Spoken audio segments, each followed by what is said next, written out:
Morning. How are you? Is it morning? No, it's afternoon. Afternoon. How are you diddling? Excellent. Me too. Thank you very much for asking. Welcome to another live episode of Dazed and Confused, your 3 times a week live show where you can ask your social media, your video questions, and I'll do my best to answer them. And if I don't have an answer, I'll go off and find somebody who does and bring you the answer on the next episode. As always, we are live across a multitude of different places. Today, we're on Twitch, Periscope, Twitter, YouTube, LinkedIn, and 3 different Facebook groups as well. So thank you very much for joining us this morning if you have just tuned in. As always, we're here to answer your questions to help you as best as we possibly can do. Get on that content creation journey. Start making content for your brand and for your business. But who am I to tell you anything? Well, I'm Simon Scholes. I'm the founder and creative director of Perception Studios. We're an award-winning visual marketing agency, and we help brands and businesses create content that helps them stand out on social media, be that video, animation, aerial work, photography, graphics, all sorts of different types of stuff. But a few years ago, it became very obvious to me that not only was social media very important, but not every brand and not every business necessarily had the budget to create content with an agency on a regular basis. But social media, and especially video, is all about being consistent. So how could I help them be consistent, create regular content without having to pay agency fees all the time? So I sat down, I came up with a process. It kind of just tangled in with a lot of things other people were saying and stuff I'd been speaking about a long time. I called it How to 9 Times Your Social Media.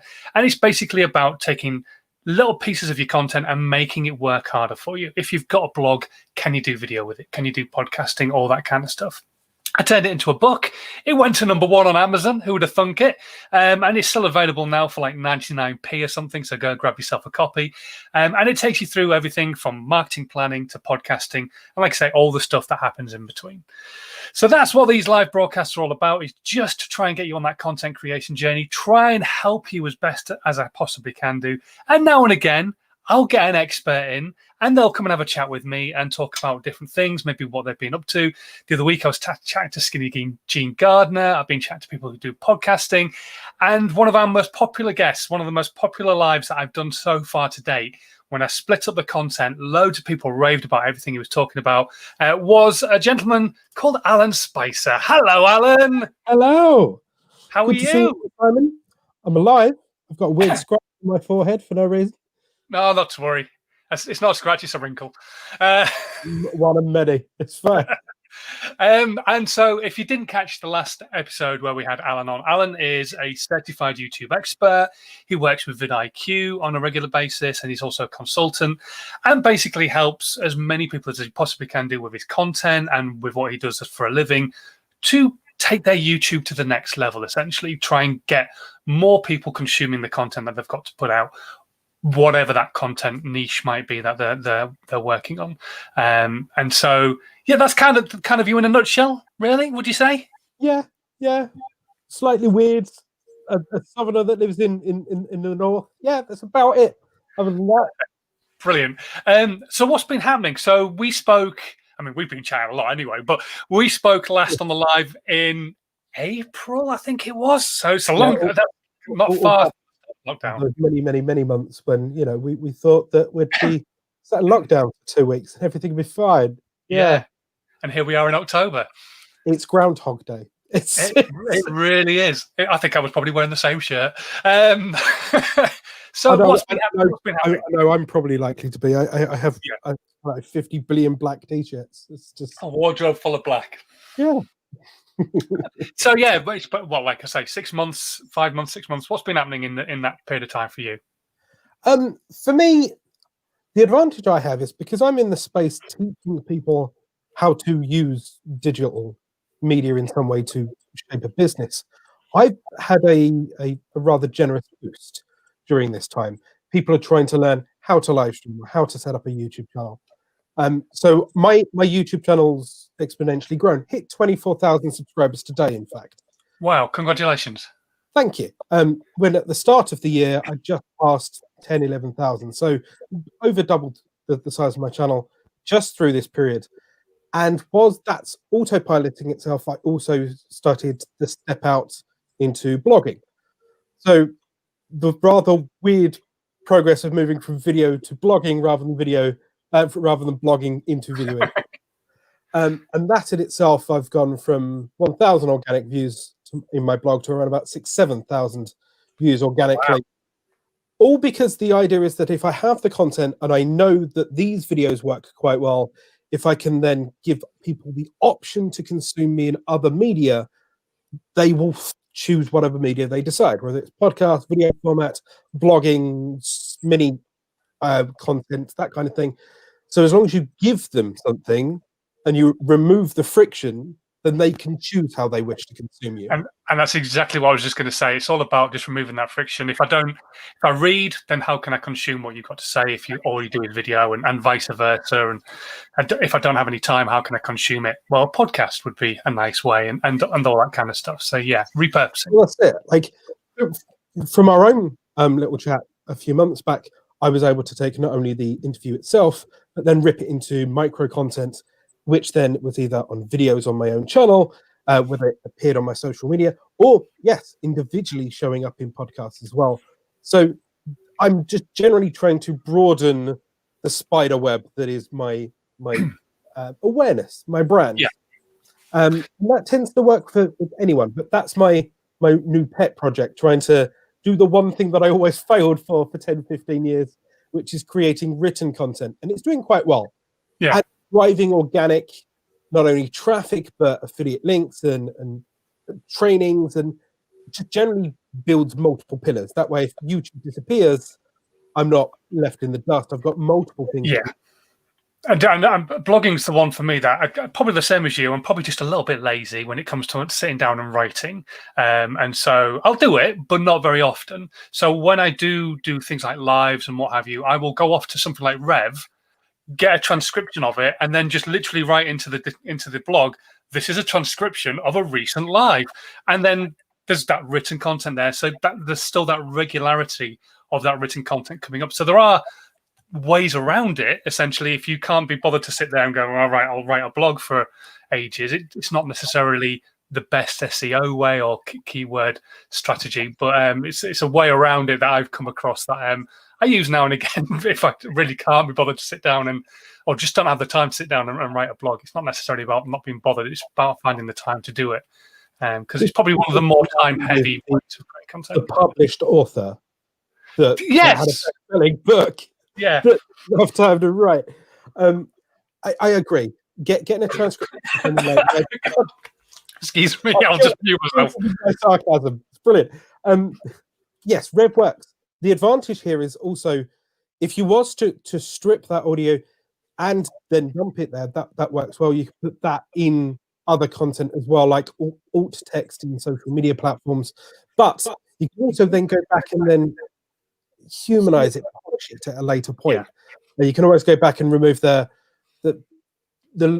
colloquialisms that you would do within your own speaking patterns, exactly. And then write it up a bit better and link it to affiliate. That's how I started my blog initially, ripping my larger content and then just going through and just the ers and the ums, because Rev is fantastic with dealing with every edge of your speech, the gaps, the ers, the ums. I know that I interject with things like, right, yeah. It's my educational brain. I stop for a second for you to understand that you got what I said, right? Yep. Mm-hmm. That doesn't play out in a blog as much, so you kind of trim those and then put in pictures. No, that works fantastically. For a better way of putting it, I bastardize my blogs, basically. If I go back into it and do exactly what you're saying, it's a great way of doing that. Quick hello to Angelina, who's just joined us. So last time that we were chatting, obviously we spoke all about YouTube, but we spoke specifically about the stuff people can see. So it was about YouTube thumbnails, and it was about the titling and the description, all that kind of stuff. When we finished, I was like, there's a lot of stuff we haven't covered. There's a lot of other stuff that people can see, which we'll come to in a bit, but there's a lot of stuff that we haven't covered that are the true behind the scenes things connected to YouTube. So we still talked about meta tags that people can't necessarily see, but I wanted to try and pick your brains a little bit about some of the stuff that when you go to the more options page on YouTube and you start looking at what's there, it becomes a bit of a mind mash. You're like, should I be doing any of this? Should I not be doing any of this? So I just want to go through a few things with you and just kind of get your point of view and just see what you think. I'll let yourself cough for a moment there. So I'm great. I can choke on water. It's brilliant. yeah, I could choke on coffee, so it's fine. So the back end, there's all these different things on more options. The first one that you kind of come to is the recording date and that kind of stuff. Is it important to? We'll go through them all, but so what importance does recording date have to put in your content when you put it live? What difference does that make, if any? Because you'd be expected to have a difference because they wouldn't put it there for no reason. Yeah, it's all down to cataloging. For the average normal user, me, you, it doesn't have a massive impact. He says, continuing to choke on just water. The reason it's there is because in the more advanced platforms, which you don't get to see, there is a content ID section. That means that if you're a business and you are a music producer and you're dealing more with licenses and international agreements, the date that it's published may be a searchable tool. It's something that you can export. It's something that in the content ID I can check for. And that way you're able to itemize your content a bit more: release date, upload date, recording date. Now, it doesn't have any direct effect on the performance of the video. It doesn't have any direct effect on the algorithm, as I'm aware of. It's been around for a very, very long time. It's that initially all of these tools needed to be there to placate the larger companies, especially if you are uploading a Family Guy clip and you have proof that you are the owner of Family Guy. You'd have to put only the time it was recorded, but the proof that it was aired in the US, and then what's known as captioning. It's slightly different in the US. Basically, everything needs to be released with specific laws and specific access. Right. In America, they've got lots of loopholes to jump through. So the publishing date or the recording date doesn't really have a knock-on effect, unlike a few other things within there, such as, say, location and things like that. Which is what I was going to come to next. So location is kind of the next one you come across. I've started using it on a more regular basis, saying that when I do a recording, I say what date the recording was done on, and also that it was done in Andover, which is where I'm based. How does that have an importance on the content? Now, compared to date in itself, location does actually have a functionality. There's two things that you'll notice. If I was to publish a video and I was to use a hashtag, the hashtag then becomes some part of the title of the video. The hashtag is clickable. The location will override that. I've noticed it does the little, it tells you where it is, and then the little like arrow kind of mappy. Exactly. Yeah. See, the advantage of this is that it goes back to niching your content specifically. So if I was solely talking about how beautiful Yorkshire is, I could locate those videos for me. And then if I only ever wanted to see everything in Manchester or anything in London or anything specifically in Hyde Park in London, I can click through to those locations and it will give you search results based on those locations. So you could get very specific. Say you really want to see the Eiffel Tower, and every video that's been tagged the Eiffel Tower, you can click the location and it will then give you everything that's been tagged in that specific geography.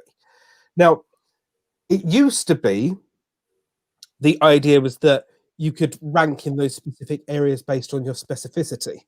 Now it's one of those features that, once again, over time, because people didn't use it, it's still a powerful feature, but because people didn't use it, it then becomes less and less worth your time.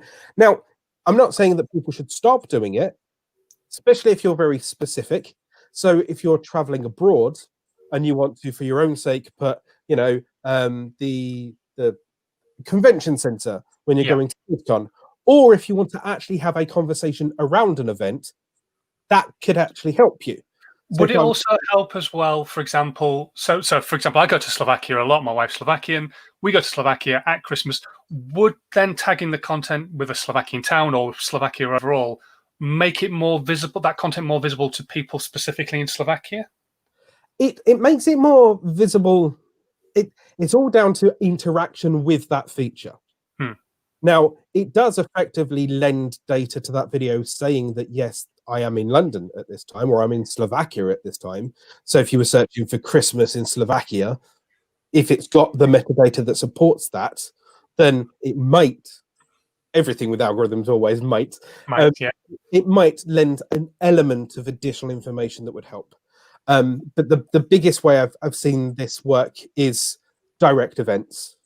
So if you went to WrestleMania weekend, or if you went to VidCon UK or VidCon in Anaheim, and you're talking about for that whole weekend, if you was to tag the location, everyone that's in that specific niche bubble that wants to interact with that environment and that camaraderie and that community, they would then know that, oh, he's there.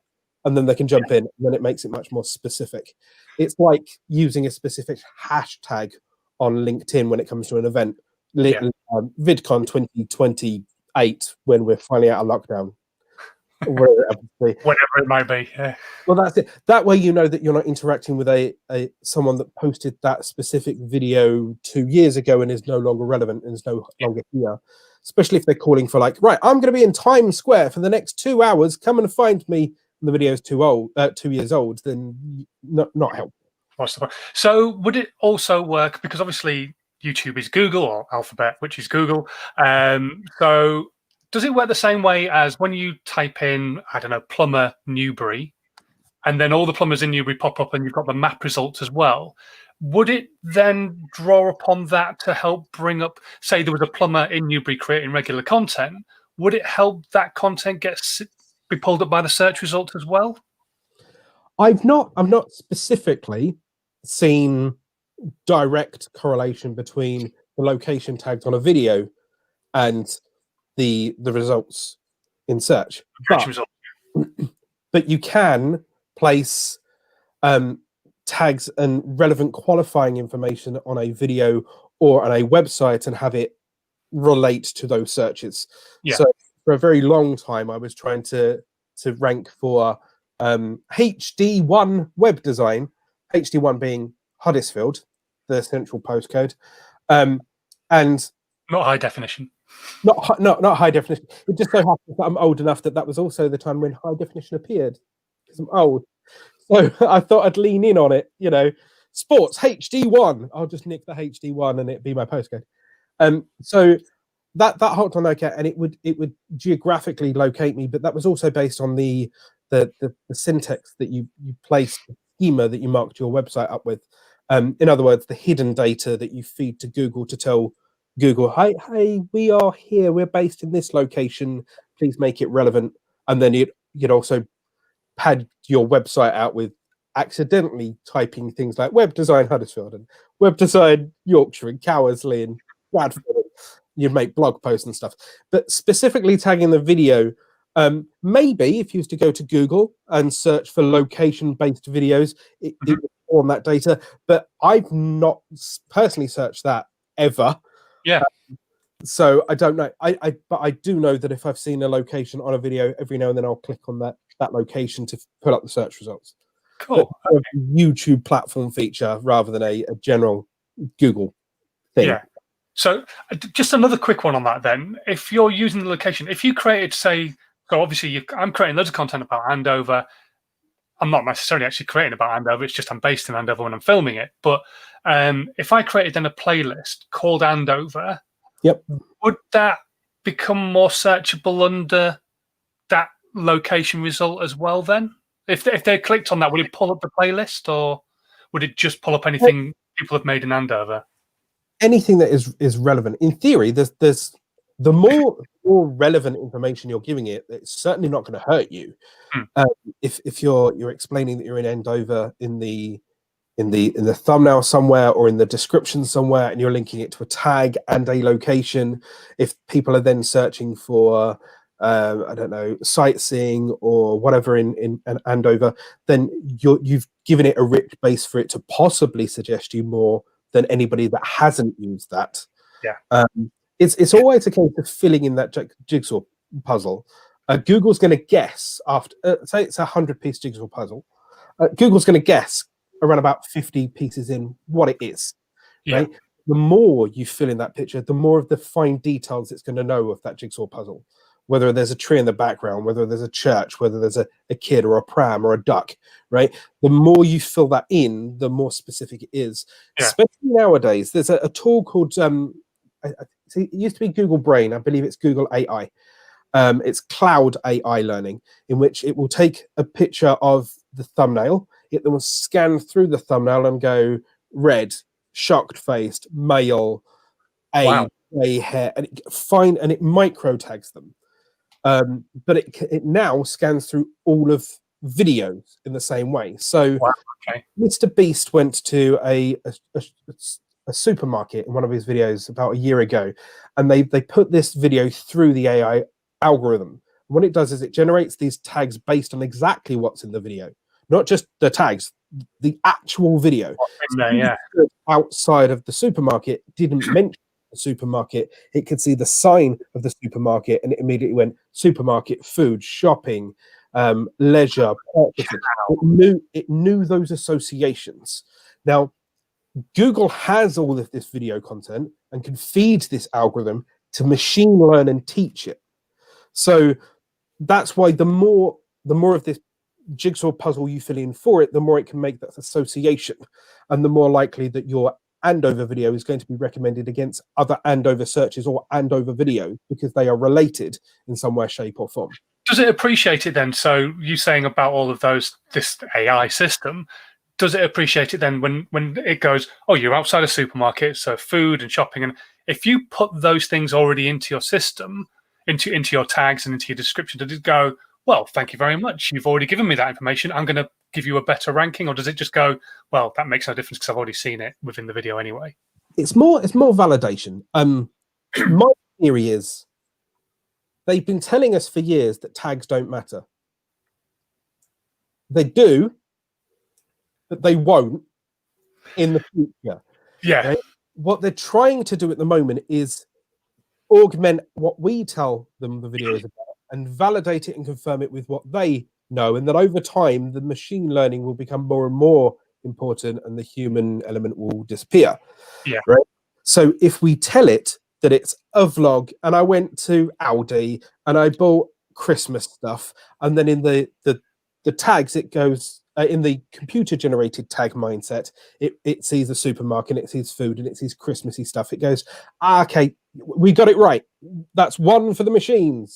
Okay, so it's the machine learning rather than actually the machine going, that's good. Yeah, we'll give you a better ranking point. It's just the machine going, oh, thank you. No, I was learning correctly. I think in the long run, the machine learning will eliminate clickbait. Yeah. Or it will kill it much quicker. We already have the machine learning when it comes to thumbnails in YouTube. If you upload something outrageous in a thumbnail, it can identify specific body parts, specific locations, and specific relevant things that you would identify as a human being, and it will flag it immediately. Yeah. And that's through the visual element, not the tags. You could have a completely blank video, you could title it X, it doesn't matter. It would analyze the thumbnail and know that that's not what you should have as a thumbnail. Yeah. Will either restrict it or remove it entirely.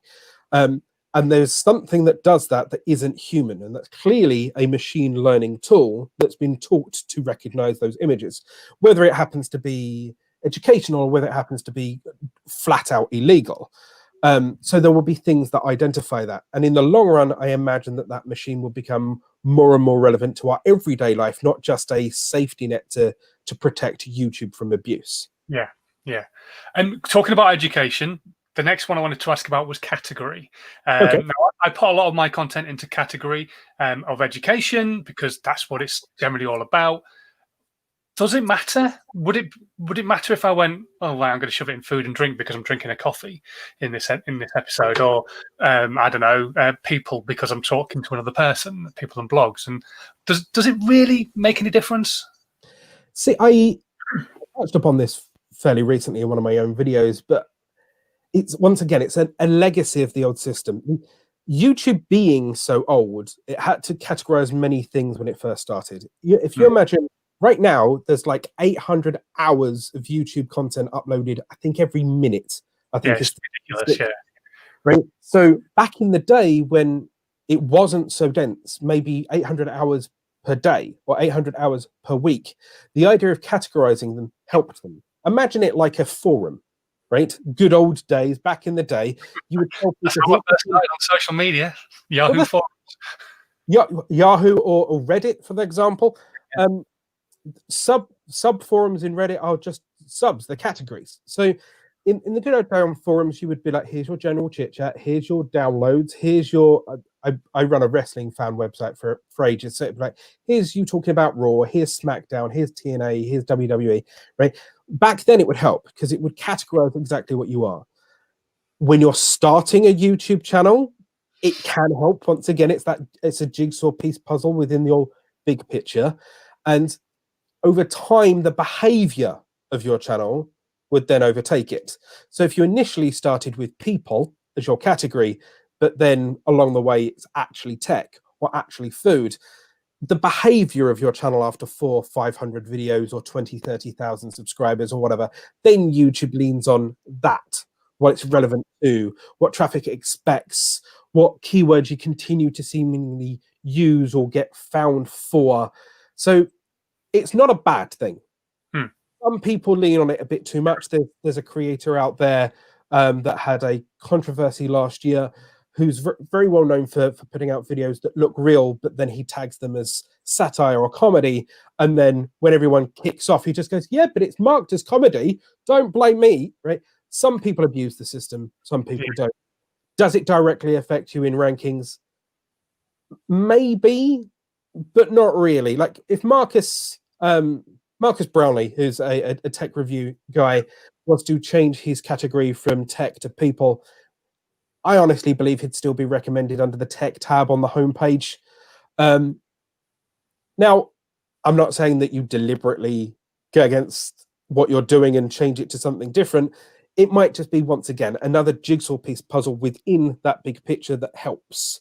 Yeah. And when you're first getting started, then go for it. But you'll also notice it's very hard now to individually categorize a specific video now.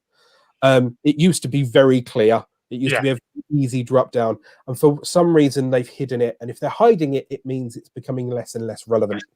A bit like all of these, then. So it's kind of what I probably won't go through anymore because they're all kind of coming up with the same kind of answer, which is they're helping you, but not necessarily in the most succinct way as they used to.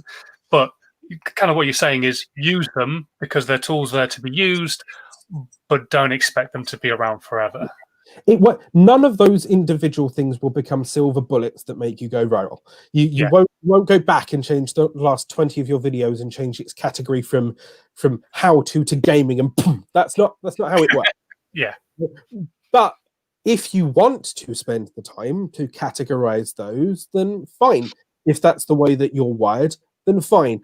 I don't think I've changed the category of any of my videos in 3-5 years. I've not added locations to any of my videos in the last, I don't know, 7-8 years, right? And it's not hampered my growth on any of my channels or any of my clients. The category is something I've done since day one, to be honest. And when I was vlogging, it was always people and blogs. And then as I've changed my content, I've gone, right, okay, now it's definitely more education-based. I don't want people to fall into the trap of me still being a vlogger and coming to my content and going, well, you that's not what I subscribe for. So I didn't really want that to happen. I'd rather they were finding me under the right category as such.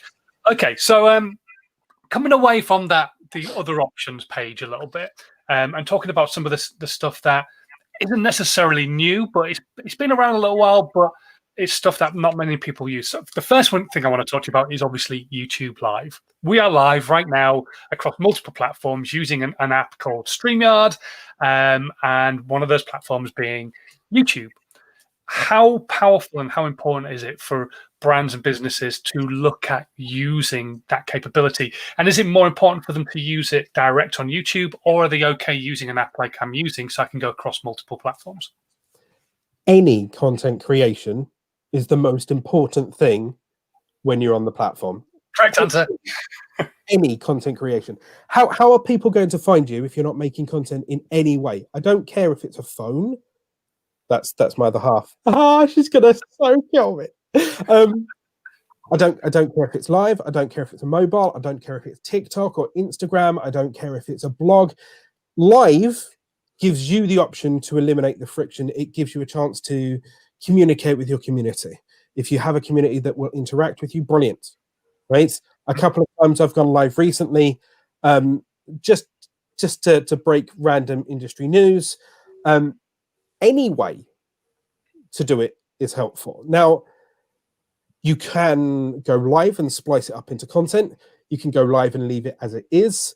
You can interact. You can jump and immediately. It's just, if you're not creating that content at all, it doesn't exist for you to reach your target audience in any way, shape, or form. And then how do they know who you are? Yeah. Well, places like StreamYard, it makes it easy. You can jump in, you can add your name, you can add your overlays. It's got a load of nice little buttons that you can transition between screens. It's brilliant, right? And for so long, it was so fiddly. I'll just set up OBS and I'll make sure that my settings are fine. And then I'll drag this over and then I click that. And why is that doing it? Why is that echoing? And why is that replay? And now there's a video playing and I don't know where that's coming. It was a nightmare. Right, and if you didn't have the right spec for your computer, then you'd have to change the bit rate, or it'd fry your laptop. I mean, it was terrible. Things that are integrated like StreamYard, it's making it so much easier. It's a browser based. You can even do it on your mobile phone now, right? Yeah. It's fantastic, right? I also find that live streaming is a great tool to get your foot into a pattern of recording, just not only content but engaging when it comes to watch time. Now, when I was trying to monetize my YouTube channel, the one that is Alan Spicer, I live streamed 2 to 3 times a week.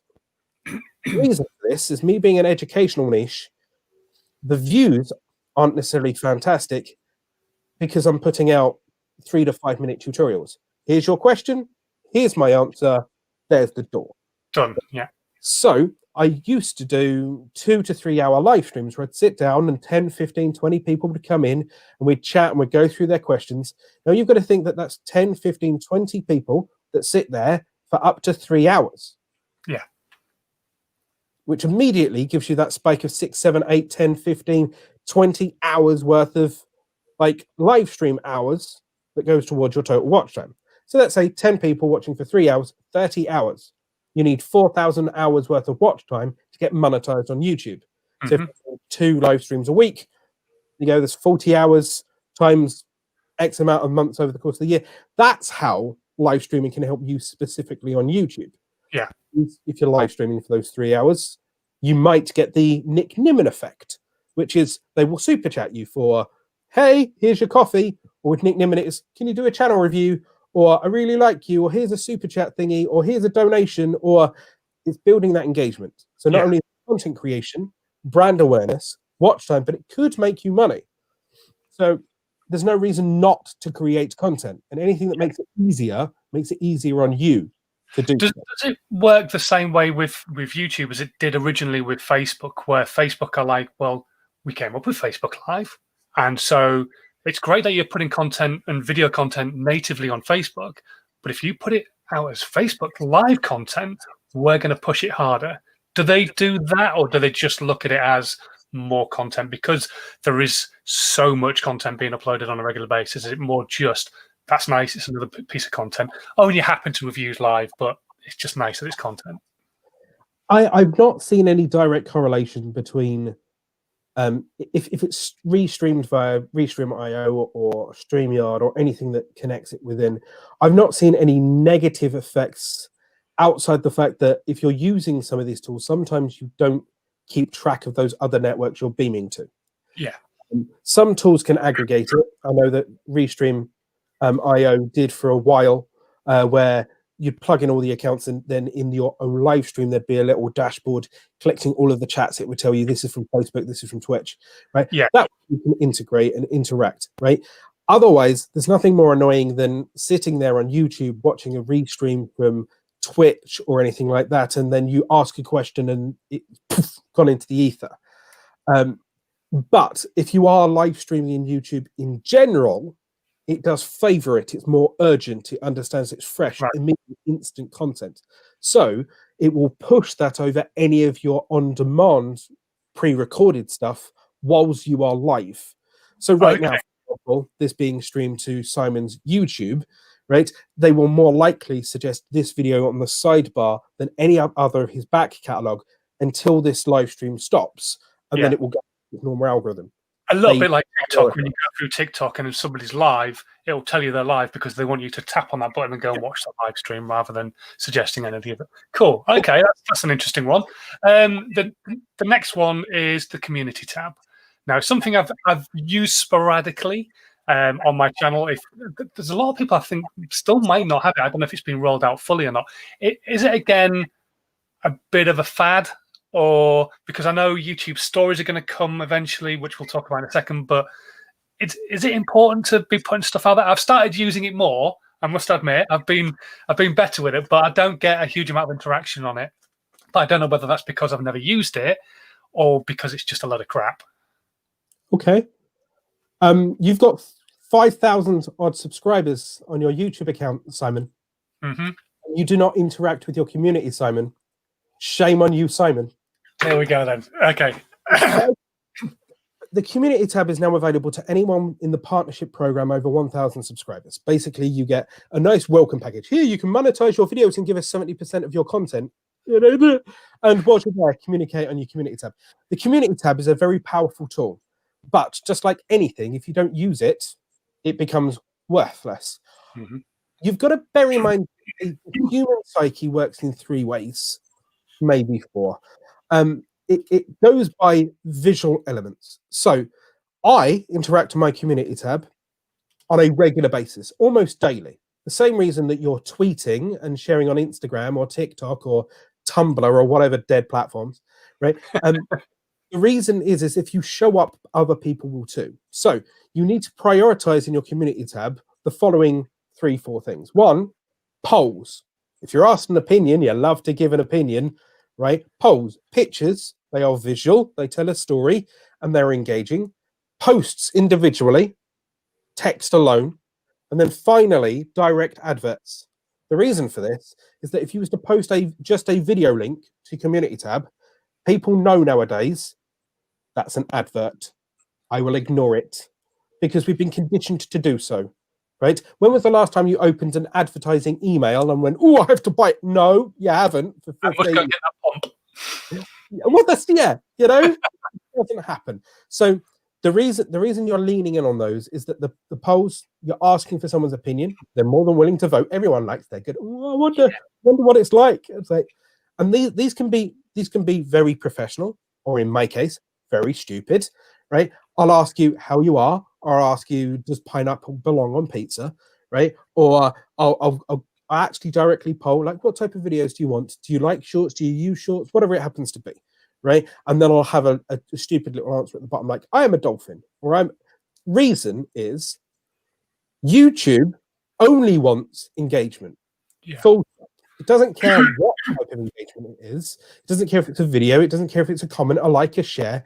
It wants engagement. And the community tab is proof that you can master a community and an audience to come to you regularly, even on days that you don't publish. So if I was to put up a random poll and you pop over, you've interacted with my channel today, even though I haven't posted a video today, it's a good sign for you. Now, when I first started posting polls, I got 20, 30 votes. Now I'm getting 300 votes-ish at my top end and a load of comments. Now you've got to imagine that that's 300 votes, 20, 30, 50 comments, 20, 30, 50 likes, 400 pieces of engagement disappear if that post didn't exist at all. Plus, whilst you're there, vote. Whilst I'm here, I'll see what Alan did, and here's another video, and here's another one I suggested against. And also the community tab posts are then featured on individual homepages. So next time, when you get a chance, load your own YouTube homepage, not the YouTube homepage, your YouTube homepage, because it's curated for you. Scroll down and you will see around about the screen's length down at the bottom, community tab posts that have been pinned there. Okay. Scroll through. So in theory, you can get on top of that homepage. The advantage here is also that you can get on that homepage even if they are not subscribed to your channel. because YouTube continues to be like, oh, hi, do you remember when you visited this person? Isn't he funny? Look at his cat photo. And then you through. Okay, so yes, use the community tab to engage with the people that actually want to hear from you. I've got 24,000 people. You've got 5,300-ish. They actively subscribe to see more of you, and you are just ignoring them. And I'm ignoring them.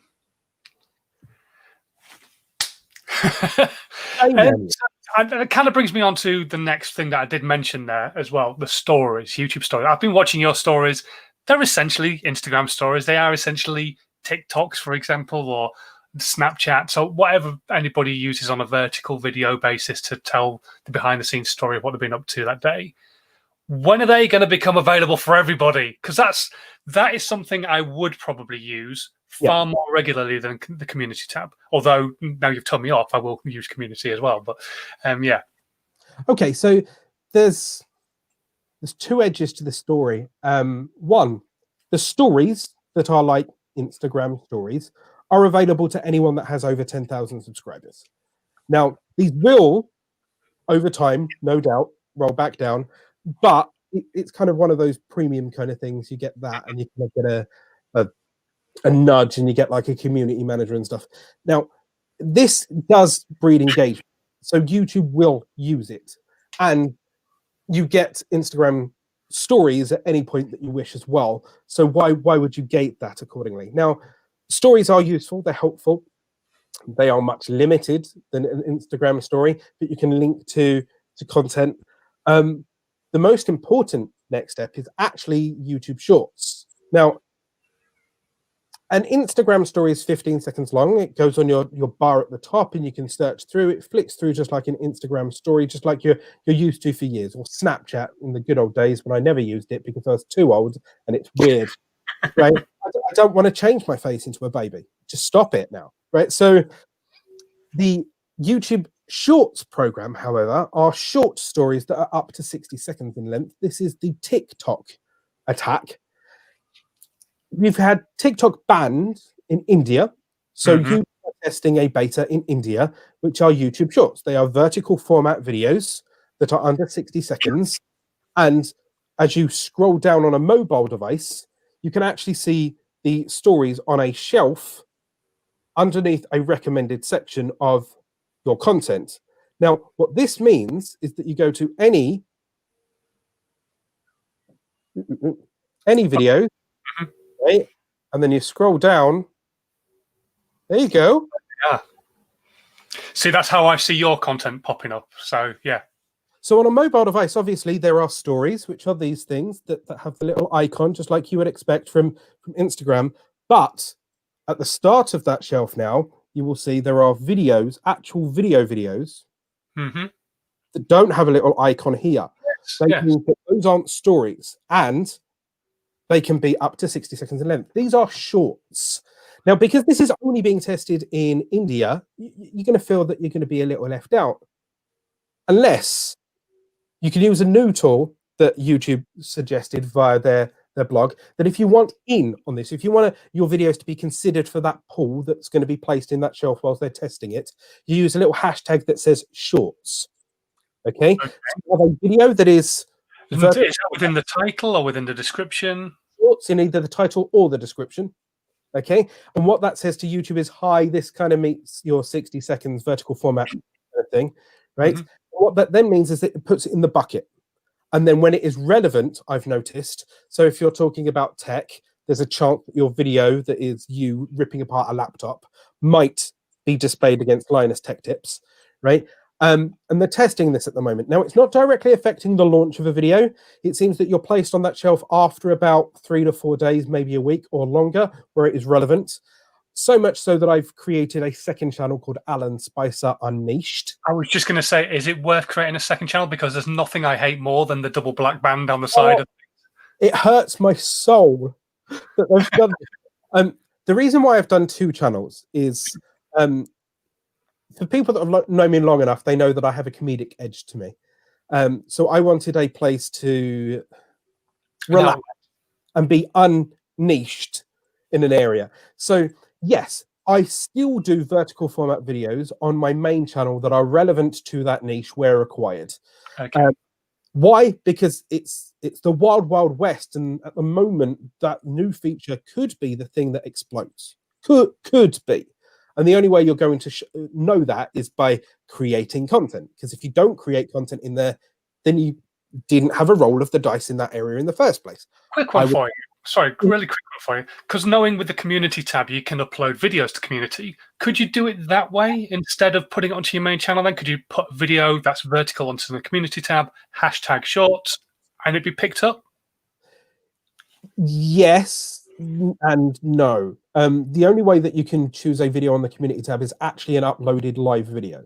You're not individually creating content for that stream. So you'd have to upload, publish it, and then connect it, and then it's an advert again. So it still has to be on your content, on your channel anyway. It has to be public. It has to be, for us in the Western world, it has to be public. It has to be uploaded as a normal video. You can thumbnail it however you want, right? Or choose not to. And then whatever freeze frame you choose is the freeze frame that's on it.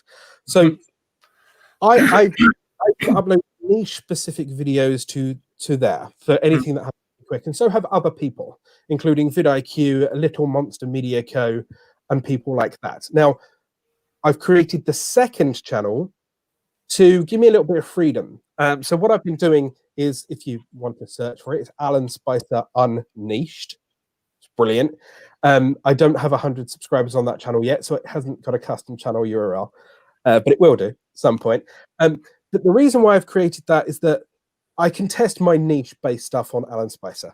But what I can do now is I can wake up in the morning, I can scroll through Google Trends and go, oh, you know what? I could do a video about the haunting of Bly Manor.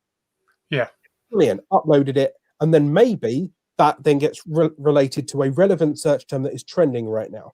And there's about 20-ish, 20, 30 videos on that channel at the moment, because I create content way too quickly and I could rip it over from TikTok and whatever. And some of those now, they'll launch like a normal video, and then 3 or 4 days later, it's being picked up by the shorts algorithm. And it's obnoxious. You see, there's the graph, 90-degree angle, it just keeps going, and then you can see where it's been taken off the shelf. It's just right. It's great, right? So that channel alone has been live for 6 days and has nearly 3,000 views on it already. Pure because the organic reach of it just completely ignores everything. This is proof that tags won't necessarily matter in the future if you have a video title that is obnoxiously obvious and that you relate it to a topic. Yeah. So right now, for example, this morning, it's the 14th of October. The iPhone 12 is being released at some point today. So I knew that. And last Thursday, I put a video saying, look, I've got a new iPhone 12. And then I just wrote 12 on the back of the phone. That this morning is now on a shelf and is getting dozens of views right now through a shelf on long-form content on a channel that does not have many subscribers and is outperforming itself technically by metrics. So back to the point, a story and a short are two separate things. Stories, 10,000 subscribers. Shorts, however, is a land grab that you might need. Yeah. Should you make a separate channel? Maybe, if you want to. Mr. Beast has a separate channel just for his shorts. He's got 10 million subscribers on that channel now. More subscribers, but right? And it doesn't seem to monetize very well, but just like anything, it's a brand new feature that YouTube's really pushing right now. So can you really afford to not experiment and not learn it? Yeah. To have a play. Absolutely have a play. Cool. Right, let's have a look at some of the questions that have been coming through. We've got a couple on the normal chat. I had a few come through on some other channels as well. On Instagram, not Instagram, sorry, LinkedIn even. My friend Lex got in touch and he was like, I understand all the bits and pieces, the titling, 15 words in the title, thumbnails. He understands all of that, but how do you create faithful fans is the question he's asking for. And also he wants to know, is it worth using apps like VidIQ, which we'll come to in a second. But the creating faithful fans, I mean, for me, I've preached about it consistently. Lex knows I do as well. Consistency, give value, and just have that level of patience. If you really want to try and keep them involved, ask them questions, include polls, whatever, like you say. How have you gone about creating faithful fans? Is it just giving them what they want, or what? It's all down to engagement. Imagine your favorite rock band, right? And you've gone to go and see them. You really love them, right? And then you go to the back door after the end of a gig, and they just ignore you, right? Or you engage in certain things with them, and they just don't care, right? That's the point where you build a distrust or a disconnection. I reply to as many, if not all, of my comments. Mm-hmm. The reason for this is that they've made the decision to comment. They've taken that time. 100 odd people, maybe a small percentage would comment, maybe a small percentage would then engage, right? It's those people that will actually make or break you. 1,000 true fans is something that can launch a business. If you think 1,000 true people that that will buy that sock or that t-shirt or that mug. Now, if you're engaging with them, if you're giving them what they want, if you're using that community tab, right, those are ways that you're giving back through communication, right? It could also mean that every now and then you throw out some personal stuff if you wish. You can access me quite easily using the YouTube stories. I do more personal stuff on there. Nothing like, I don't really talk about my family. I just tell you how I'm feeling, what I'm doing. On my Instagram stories for a very long time, I told people how I was going through blood tests and how I hate doctors and stuff like that. So just be a little bit more human. If you're a bit too robotic, then you lose that human element. You need people to associate with you and empathize with you. Even if that means that, hi, I'm learning this new skill. Be honest that you're learning. You're not an expert, you're learning, right? And that humility may actually win you people that are either experts or want to learn along with you. So a little bit in return, a little bit humanity, and they'll. I think the way I've always described it as well is, especially when I'm doing my talks, is how it was described to me in radio, which was the people listening, or in this case, the people watching. You want them to want to be your friend. You want them, in the radio terms, was you want the women to want to spend time with you, and you want the guys to want to go for a pint with you. Yeah. So you've got to talk to the audience. You've got to relate to them. Nobody buys anything without a level of an emotion. Even if it's an impulse buy, there's still that element of, I really like this, or that looks good on me, or I must have that computer. There's still that element of emotion. And I think that's so important when you're creating content, full stop, whatever content it is, blogging, video, podcasting. You've got to create that level of emotion between you and the audience members. Otherwise, they're just going to go, well, you're just another bloke saying the same things and I don't really care. Especially with the size of YouTube, you've got to think that the thing that will make you stand out is you. If you're trying to be somebody else, or if you're trying to be nobody, then nobody's going to care. They need to find that connection. Even if it's like my new channel, I'm actively sharing my cat. I love my cat. It's fluffy. Have you got a cat? Have you got a dog? Look at these weird. It's a human side of me that I couldn't necessarily show in a more professional light. So you can't necessarily do it on your main channel. If you give them options somewhere to build it, then they can identify with you, and that builds loyalty over time. Yeah. Going on to his other question then, if people have been eagle-eyed, they'll see in the background a reason why we're asking this, or why we both smiled when I asked it. Is it worth using apps like VidIQ? Yes. Now, no tool is a silver bullet, right? You could do everything that the VidIQ app tells you to do, full stop, right? You could get a perfect score, but that doesn't guarantee that it goes viral. It just means that you've done the groundwork for it to do what it needs to do. It's just like making sure that the soil's the right thing, the feed's the right thing, that you're watering your plant correctly. That plant just might not grow. It might take time. It might need time to get used to its surroundings, or it might be too competitive. There may be too many trees crowding that floor, right? And that's the same with any form of keyword management tool. Now, VidIQ does make it easier to tick as many boxes as possible, or for you to be educated about the choices that you are doing. Now, I personally know that due to the climate that I'm in now, and me switching from another company to VidIQ, I now exclusively use the VidIQ tool, and I've gone from 10, 11,000 subscribers to 24,000 subscribers. So I know that once you learn a tool, it's helpful, but it is a toolbox, right? Yeah. Some people will always need a mallet. Some people will always need the screwdriver. Maybe you need a drill, right? And you use them for the specific task you are using. You can't just throw the toolbox at a flat pack furniture and go, boom, oh, it's done. That's not how it works. But if you learn how the toolkit works. Now, VidIQ is fantastic at data-based work. So you have a look at your keywords.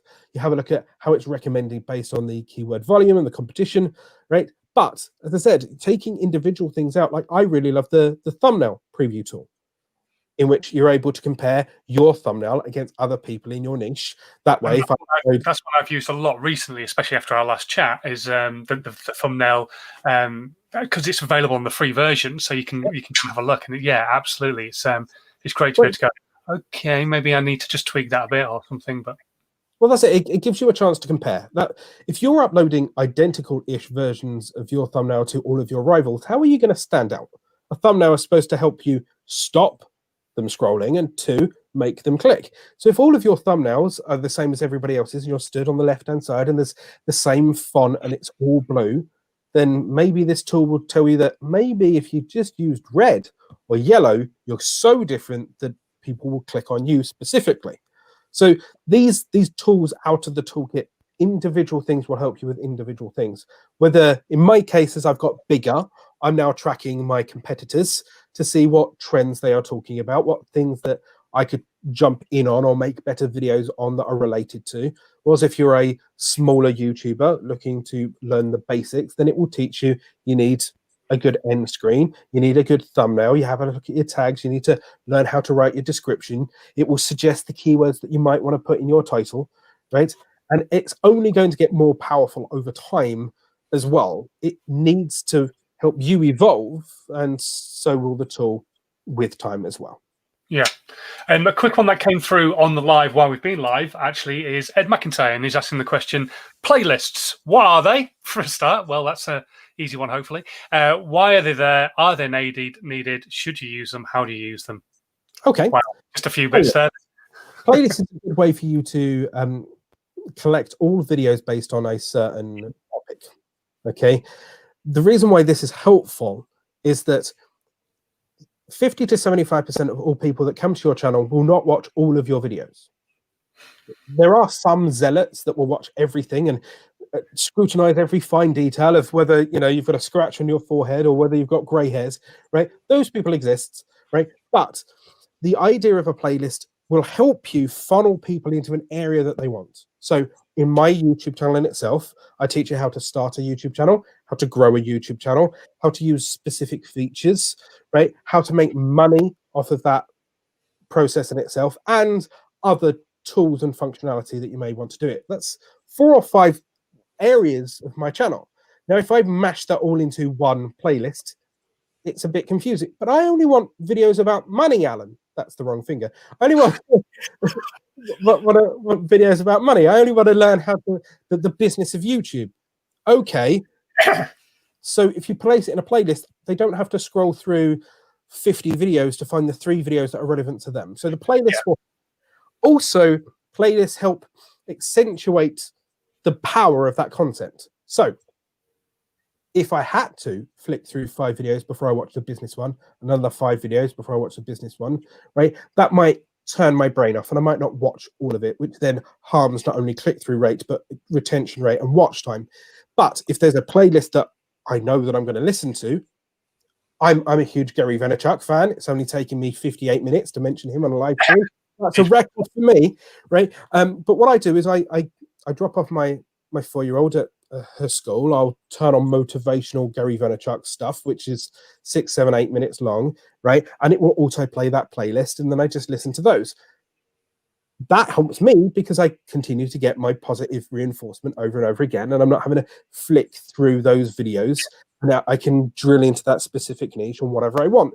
So they help, and they can help your retention and your watch time rate, because that way you're funneling people into where they want to be, and because they're now there, they will stay there comfortably, and then continue to consume your content, they're more likely to watch the next and the next and the next, because it's all in their relevant niche, rather than having to, oh, that one's done, I'll just scroll, where was it, click. So it makes it less friction, more helpful. Fab. Hopefully that's answered your question, Ed. Right, okay, we have Gina, who dropped me a DM on Twitter, and she's saying, I put captions onto my videos, but is it better to upload them directly to YouTube or burn them into my content so I can put the videos elsewhere with subtitles? Some people do both. So at the end of the day, I've just been invaded by a cat, by a 4-year-old. So some people do both. Now, captions help, full stop. It will localize your content. It can give you a wider market. My YouTube channel analytics in itself is the first best region is the US, the second is in India, and the third is the UK. So I now make sure that, because I know that my audience is India-based second, I then make sure that captions have like Hindi and Urdu and Gujarati and stuff like that, because it makes, once again, less friction. The easier it is to consume your content, the better. Now, it also comes with the fact that captions are metadata and also feed that big jigsaw puzzle piece picture. So once again, it's a 100-piece jigsaw piece puzzle thingy, right? And if you upload all your content and the title and description and tags, and there's 50 of them, there's your 50 puzzle pieces. Mm-hmm. But if you're adding your captions, then that can also be indexed and searched accordingly, especially if there's specific things that you're saying over and over again. Maybe there's things that you need to pronounce that may be better if they read it. Some people read it whilst on the go, because not everyone listens to videos. They might read it. So you don't often know you're watching videos. Well, that's it. It depends. It depends on the platform in itself. Now, if you feel that it doesn't take away from it being burnt at the bottom of a YouTube video, fine. YouTube has its own caption system for a reason, but if it's burnt into an Instagram video, people are used to that. Yeah. More people. Does YouTube recognize it then? If you burnt it in, does it go? Because obviously the video will also have some background data that people don't see. Does YouTube recognize that background data and go, oh, hang on, you've actually put captions in, so it's not great because we'd rather you use our tools, but we know they're there. Does it recognize that? If it's burnt into the video, it obviously can't identify the exact words in it. Mm-hmm. The machine learning algorithm, the thing that I was talking about before, the learning, the reason why I deliberately start all of my videos with how to add a thumbnail. I know that somewhere that machine at some point will see how to thumbnail, and then it will learn it. So for me, I'm doing that deliberately for my own thing. But if you were to upload and burn captions, it's not going to read those captions and then caption it for you. So I always advise that if you're going to upload it to YouTube, upload it as a separate caption file that people can choose to turn on and off. Give them the option to use it, and then it can localize it accordingly. But on platforms like Instagram and Facebook and stuff like that, where it's more accepted that I'll be reading off the thing, because both of those are muted at standard. Twitter videos were immediately muted as standard. Then you'll then have the captions to read, and people accept them there. Fab. Alan, we've kind of gone through our questions, apart from the one where Angelina's asking why can't the lasses go for a pint with me as well. So we've gone through our questions. I think this has been invaluable again to people. There's just so much to learn. Things are constantly evolving. I mean, last time we were talking about, I think the big nugget for me, last time we talked about the timestamps. This time, YouTube Shorts, I think is definitely the one for a lot of people to take away from today. I mean, there's so much, but I think that's the one big thing that I'm definitely going to take away from today. That, and I should be using the community tab. Community tab. People want to hear from you, so talk to them. And see, the advantage when it comes to shorts as well is, as I said previously, if you're, for me, my YouTube Shorts channel, I'm never aiming to monetize. If it gets there, great. If it doesn't, it doesn't. Right? This is a little bonus that I'll throw out there. I've been working on my mental health a lot lately, because I've been grinding at YouTube for 8 years. I've finally started to make a very good income from it over the last 3 years, right? But YouTube burnout is a real thing that can really hurt you, not just your career, not just your business, but you personally. Yeah. So over the last few months, I've been slowly slimming down things that don't necessarily require so much of my work time and my effort. So certain clients are either no longer with me, or I've moved them on occasionally. But I've also made sure that I go out of my way to find ways to inspire my own brain, whether it's walking out on the weekends, or in this case, the YouTube Shorts channel as well, where I'm so rigid on my Alan Spicer channel, all about how-tos and YouTube and social media, that there's a part of my brain that has my comedic sense of humor. Yeah. So I now have an outlet to dump all of my weirdness elsewhere that allows me to be two parts of me, and it won't hurt my main channel. Yeah. But it also gives me that creative outlet that means that I don't hate creating stuff for YouTube, because, oh, I want to be funny, that channel. Oh, I want to be educational, that channel, right? That way I've got the blessing that I've got that mind gap between the fun and the business. Yeah. So if you've got that chance to do so, then great. If this is your way of dabbling around with YouTube Shorts, like going to the gym or talking about what baby food you happen to be giving for little Max or whatever it happens to be, then maybe you could do that separately. But understand that if you start any YouTube channel, you are resetting back to zero. So don't immediately think, well, there was 5,000 subscribers over here, why aren't all 5,000 over here? That's not how it works, right? But it could be the mental health gap that you need to still feel invigorated about creating. So now I make a couple of funny videos that I really love, and now I'm in a mood to record, so I'll go and record some professional videos a little bit. Cool. Alan, thank you so much for joining us again. And yeah, I mean, who knows? We'll probably have him back again very, very soon. I'm sure changes will happen and gives you more content and me more content. So yeah, thank you so much. And if anybody watching right now, either on the replay or you're listening to the podcast, if you've got any questions whatsoever, you can either email them to me. My details are below. I've also put Alan's details below, along with his VidIQ link as well, which will help you save a few quid on LinkedIn, on VidIQ, and also help Alan out a little bit as well, which is always good. And yeah, thank you so much for watching. If you're brand new, hit subscribe on any of the channels that you're watching on so that you don't miss out on any of the content that's coming through. Subscribe, that's it, absolutely.